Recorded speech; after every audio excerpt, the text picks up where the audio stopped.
নমস্কার বন্ধুরা, আজ আমি বানাবো মাটনের রেসিপি ঝাল ঝাল লাল লাল।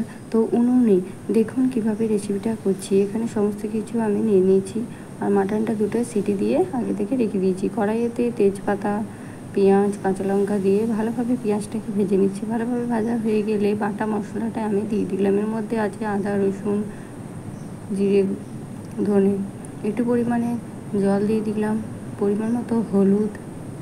কিছুক্ষণ নাড়ার পর দিয়ে দিলাম টমেটো কিছুটা দিয়ে ভালোভাবে নেড়ে নিলাম। ভালোভাবে নাড়া হয়ে গেলে এবার আমি দিয়ে দিলাম মাটনটা দিয়ে ভালোভাবে কষিয়ে নিচ্ছি। পরিমাণ মতো লবণ দিয়ে দিলাম। আবারও ভালোভাবে কষাতে থাকবো যতক্ষণ না সম্পূর্ণভাবে কষানো হচ্ছে। পরিমাণ মতো দিয়ে দিলাম জল দেওয়া হয়ে গেছে। এবার আমি ভালোভাবে এটাকে ফুটিয়ে নেব। ফুটতে শুরু করেছে, তেলও ছাড়তে শুরু করেছে।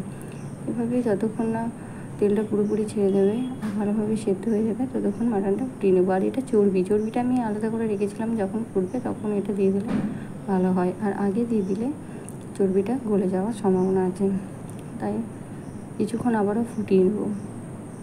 ভালোভাবে ফোটাতে হবে। উনুনে রান্না করলে কিন্তু ভালোভাবে ঝোলটা ফোটাতে হবে যাতে মাংসটা ভালোভাবে সেদ্ধ হয়। যেটা কুকারে করলে হয়তো তাড়াতাড়ি হয়ে যায়, কিন্তু উনুনের রান্নার টেস্টটা কুকারে পাওয়া যায় না। যারা উনুনে রান্না করে খেয়েছেন তারা অবশ্যই জানেন যে উনুনে মাটন রান্না হোক বা চিকেন রান্না হোক, খেতে অবশ্যই দুর্দান্ত লাগে।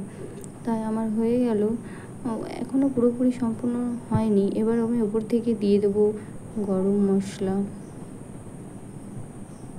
ভালোভাবে নেড়ে নেব। এটা তার সাথে আমি মিট মশলাও দিয়ে দিয়েছি। ভালোভাবে কষিয়ে নিলাম। ভালোভাবে কষানোর মতো হয়ে গেলে এখন সম্পূর্ণ আমার মাটনের রেসিপিটি তৈরি হয়েছে। এবারে আমি একটা পাত্রের মধ্যে নিয়ে নেব। এভাবে হয়ে গেল লাল লাল ঝাল ঝাল মাটনের রেসিপি। আপনারাও বাড়িতে বানিয়ে খাবেন অবশ্যই।